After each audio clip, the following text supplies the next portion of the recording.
Je suis Diana Roger, j'ai effectivement un parcours de 10 ans de montage et réalisation audiovisuelle avant de commencer avec la création, je sais pas si ça marche pas, à la création de l'association Retour d'Images. Je ne vais pas en parler trop longtemps, mais ce dont il s'agit, voilà. Alors on m'a demandé d'intervenir sur l'accessibilité des contenus audiovisuels, cinéma, télévision, internet. Les contenus audiovisuels, ce n'est pas les salles de cinéma. Donc, ce n'est pas la mobilité des personnes en fauteuil roulant, par exemple, ou à mobilité réduite. Je ne vais pas intervenir là-dessus, même si ça me concerne directement. Comment accéder au bâti. Ça m'arrive d'être en fauteuil et d'être confronté à cette question. Mais là, on va parler de l'accessibilité sensorielle. Ah, c'est moi qui tourne les pages. Alors... Ça ne tourne pas. Donc voilà, en quelques mots, qu'est-ce que Retour d'Images? C'est depuis 2003 qu'on s'est mis à programmer des films adaptés au public déficient sensoriel. Au départ, dans le cadre de festivals, et puis maintenant, on parle vraiment de séances de cinéma inclusives. Et toutes les démarches, aujourd'hui, j'aime beaucoup ce terme d'inclusion, qui est le terme plutôt que intégration, plutôt que... on parle d'inclusion de tous les publics. Et c'est évidemment, à la base de cet organisme, de cette association à but non lucratif, il y a un collectif de professionnels du film, pour certains en situation de handicap, des auteurs, des formateurs d'audio-description, des personnes qui se sont passionnées pour la question de l'adaptation d'œuvres audiovisuelles.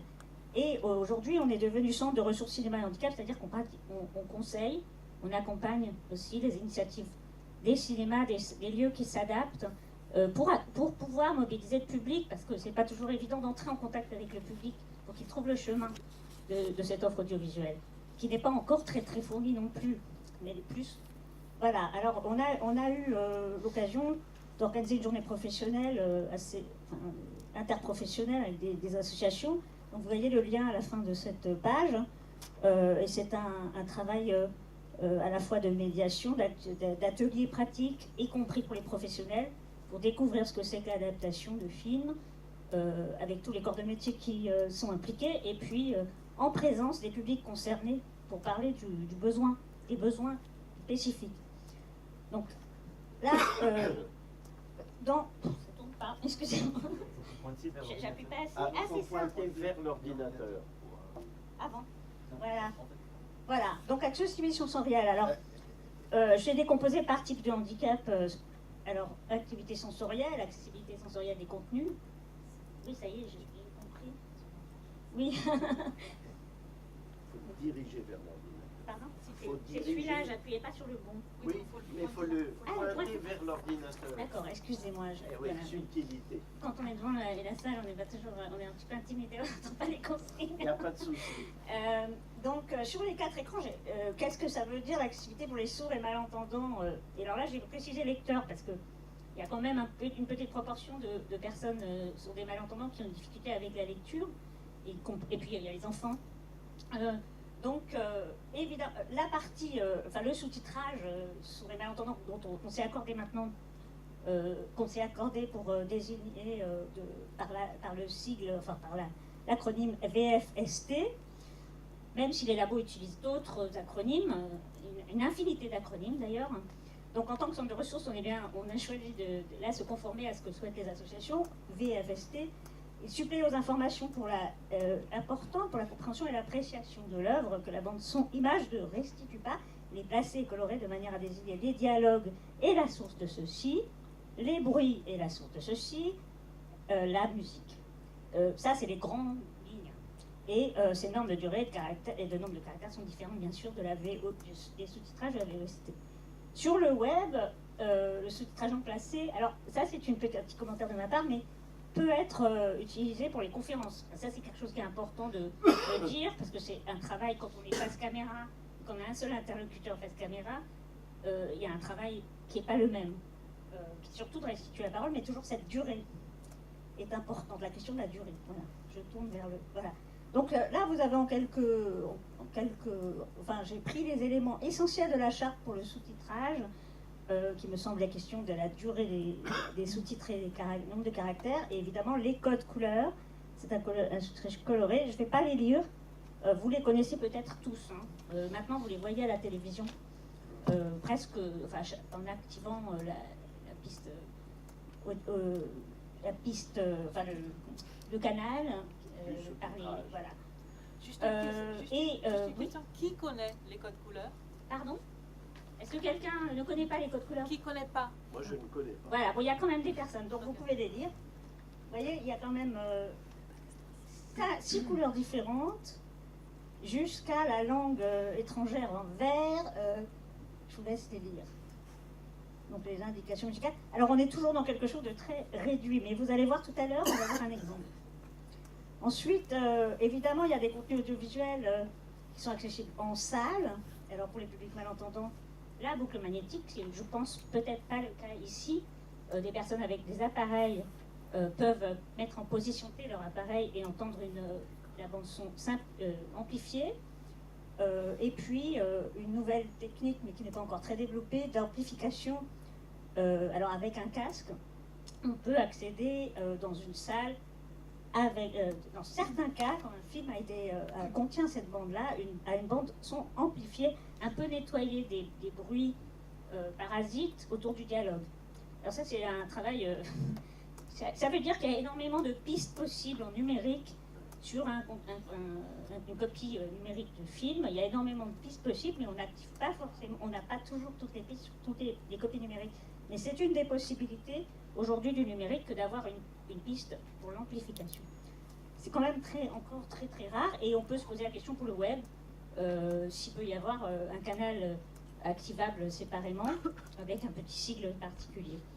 Ensuite, pour les publics sourds non lecteurs, évidemment, sur les 4 écrans, la possibilité d'une traduction en langue des signes pour les personnes qui parlent la langue des signes, qui ne sont pas tous des Français sourds, qui ne parlent pas la langue des signes, mais ceux qui la parlent, dans un médaillon incrusté dans l'image ou dans une fenêtre activable à côté de l'image, permettent aux spectateurs d'accéder aux propos oraux, aux propos oraux visuels. Oups, voilà. Alors, pour les publics aveugles et moyen-voyants, je vais un peu plus développer sur ça, parce que l'audiodescription, ça ne se passe pas tout à fait comme le sous-titrage. Le sous-titrage est une transcription, il faut réduire un petit peu les caractères. Mais l'audiodescription permet d'adapter des œuvres cinématographiques ou télévisuelles afin de les rendre accessibles au public non aveugle ou malvoyant. Et elle consiste à recréer par un texte les éléments visuels qui sont, sur le plan narratif et esthétique, importants dans un film. Ce texte, interprété en voix off, s'intercale précisément entre les dialogues et les éléments sonores déterminants du film, car ceux-ci sont signifiants pour une personne aveugle ou non-voyante. J'insiste beaucoup dans la définition sur l'importance de la bande-son préalable, la bande-son du film, de l'œuvre, puisqu'une personne non-voyante perçoit énormément de choses. Déjà dans celle-ci, il ne faut surtout pas chevaucher les dialogues, surtout pas chevaucher les sons signifiants, et ça travaille de précision et surtout des créations d'un texte qui fait image. Donc j'ai vu plusieurs définitions possibles de l'audiodescription, et je ne voulais pas quelque part choisir seulement une, parce que celle que j'ai choisie, elle provient du contrat que nous utilisons pour l'auteur. C'est les premiers mots, c'est les premiers termes de définition du contrat. Mais aujourd'hui, les règles que je vous ai données, c'est les règles de base. La question du choix des éléments à décrire, c'est une question éminemment importante, puisqu'il n'y a pas beaucoup de silence dans la bande-son, et on travaille à partir des... On peut poser la voix uniquement sur le silence de la bande-son. Donc là, il y a quelques éléments de question, en plus des actions, les changements de décor, les éléments de mise en scène formulés non en termes techniques, mais de manière à transmettre les émotions voulues par le cinéaste. Certains auteurs insistent là-dessus. Ça peut être très très simple. Quand on parle d'un gros plan, c'est la manière de le formuler. On ne parle pas d'un gros plan, mais on est dans les détails du visage. Donc il y a vraiment un travail d'écriture. Alors, la chaîne de production de l'audiodescription, c'est d'abord le travail d'un auteur, et puis c'est le travail d'un comédien qui va interpréter cette description, qui sera enregistré, calé et mixé, puis on produit le support définitif de cette description. Alors, tout ça, c'est donc un objet composite. Il y a plusieurs corps de métier entre dans la fabrication de cet objet. Et l'économie est évidemment très différente de celle du sous-titrage. Donc le coût d'une bonne audiodescription de cinéma peut avoisiner, hors la finalisation du support, les 5 000 euros, avec la finalisation du support, les 7 000 euros. Et on arrive aujourd'hui à des économies inférieures, par choix, à cause de certains labos de baisser leur prix pour que le volume de l'audiodescription voulu par la loi soit atteint. Donc plus on baisse les prix, plus peut-être on a la possibilité d'avoir des commandes en ce moment, parce que la loi l'exige, la loi du plan handicap auditif, et plus on met en péril la qualité de description des films d'auteurs, notamment enfin, des films de cinéma. Donc moi je voudrais revenir sur cette définition que je trouve belle, qui a été formulée par une auteure qui est aussi spécialiste de la transmission de la pédagogie du cinéma, Marie Diagne. L'objectif de la version audio-décrite d'un film est de transmettre ce film dans sa sensibilité, son plaisir et sa compréhension à un spectateur non-voyant ou malvoyant. Après, donc, pour les techniques... Alors, là, il y a un extrait de audio... Au revoir les enfants, je ne sais pas si j'ai le temps de le passer. Mais comment s'écoute l'audiodescription? Donc, évidemment, ça demande un équipement.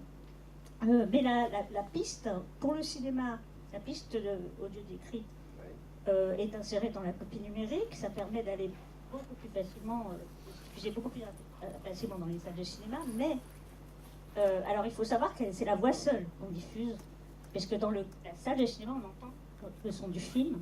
On ne diffuse que la voix seule dans le casque, que la voix du comédien. À la télévision ou en DVD, la voix est mixée avec le son du film, parce que c'est un canal dédié qui permet d'y accéder, et sur le web, l'audiodescription est aussi mixée au son de l'œuvre audiovisuelle, et il est recommandé de prévoir un lien, parce qu'en fait c'est un fichier son autonome, on n'a pas forcément besoin d'activer l'image. Activer une image sur le web, pour un non-voyant, c'est pas toujours facile de naviguer, pour activer une image, de trouver la petite flèche qui, voilà. Alors qu'un fichier son tout seul, un lien avec un fichier son, aujourd'hui, c'est une solution. En tout cas, après, Louisa va sûrement parler des différents moyens d'accessibilité et des solutions, pas des questions et des besoins. Mais aujourd'hui, un fichier son activable directement, c'est pas mal. Pas une vidéo, si le lien est accessible, que ce soit une vidéo ou un son, c'est la même chose.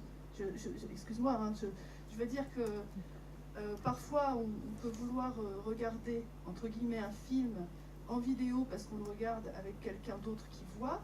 On peut vouloir regarder la version audio-décrite avec son compagnon qui voit, par exemple, y compris sur Internet. Le lien qui soit activable sur un fichier son ou sur un fichier vidéo, du moment que le site sur lequel il est accessible et que le lien est étiqueté, c'est-à-dire qu'il est légendé, si vous voulez, où il y a marqué... qu'il y a marqué le titre du film en audio-description, que tout ça est explicite et textuel, il n'y a aucun souci pour l'activer, que ce soit audio ou vidéo, ça change strictement rien, sauf que si on active une vidéo et qu'on est aveugle, on ne voit pas l'image, c'est tout. Mais sinon, le lien lui-même, excuse-moi, mais techniquement, ça change strictement rien, que ce soit audio ou vidéo. Mais en tout cas, on nous a signalé cette difficulté pour certains players Flash qui ne sont pas accessibles. Ah, voilà. bah oui, mais ça, c'est pareil. C'est encore un problème. C'est pareil si c'est que audio. Voilà. Si c'est pas accessible, c'est pas accessible. Voilà. Mais ça, c'est autre chose. Voilà. Donc, est-ce qu'on a le temps de lancer cet extrait où l'audio ou la description est expliquée par l'auteur? Oui, moi je trouve que on a peut-être juste une petite question. En précision, sur la télévision, quand on a un programme en audio-description, comment on l'appelle, sur quelle touche de la télécommande? Je pourrais vous expliquer ça. On fait ça juste après D'accord. l'extrait. En attendant juste cet extrait, préciser les informations que vous m'avez données tout à l'heure, c'est-à-dire qu'en Europe, il y a donc 80 millions de personnes en situation de handicap. Donc nous ne sommes pas sur des choses qui sont marginales et que renvoient souvent les producteurs en disant mais et comment je m'y retrouve? Non. il y a une vaste population concernée. Il y a plus de 100 millions de personnes de plus de 60 ans, genre de mon genre à moi, qui se dégradent comme ça. Et donc, il faut que... Je sais que tu confirmes. C'est mon pote Olivier Arlan avec lequel nous travaillons à France Télévisions. Et donc, voilà, je veux dire, on est dans un bassin d'importance. Et au cas où il y aurait des problèmes comme ça financiers dont on parlera tout à l'heure, dire qu'il y a un marché. Donc, que les gens le prennent en compte. Oui, Diane me disait, en fait, on aurait dû regarder les yeux fermés. Et je pense qu'elle a raison, parce qu'on voit bien, et on le perçoit, le travail, moi je dirais presque de recréation, en tout cas de transcription, même si de traduction, oui, de traduction. Le travail du traducteur. Alors précisément, peut-être... Bon, vous vouliez préciser quelque chose? Je voulais juste préciser que les personnes qui ont sur l'art de vu faire cette audio-description, oui, l'audio-description avec les sous-titres. C'est pour ça que j'avais oublié de prévenir qu'on pourrait fermer les yeux quand même, parce que normalement, quand je fais cette présentation, je mets d'abord l'extrait sans audio-description et sans sous-titrage. C'est une étape suivante que de montrer l'explication de l'auteur de son travail, et qui est suivie d'ailleurs d'une discussion avec sa collaboratrice non-voyante, qui a élagué aussi, c'est probablement le travail du descripteur, parce que elle entendait beaucoup de choses dans les dialogues. Donc là, je résume ce qui est dit après dans l'échange, parce qu'on ne va pas avoir le temps de le montrer. Voilà, donc il y avait les sous-titres, oui. Et il y avait les sous-titres bleus, parce que c'est une voix enregistrée, donc c'est un choix qu'on a fait nous, pour que les personnes sourdes qui puissent assister à des conférences sur l'audio-description découvrent ce que c'est aussi. Voilà, ça c'est l'inclusion.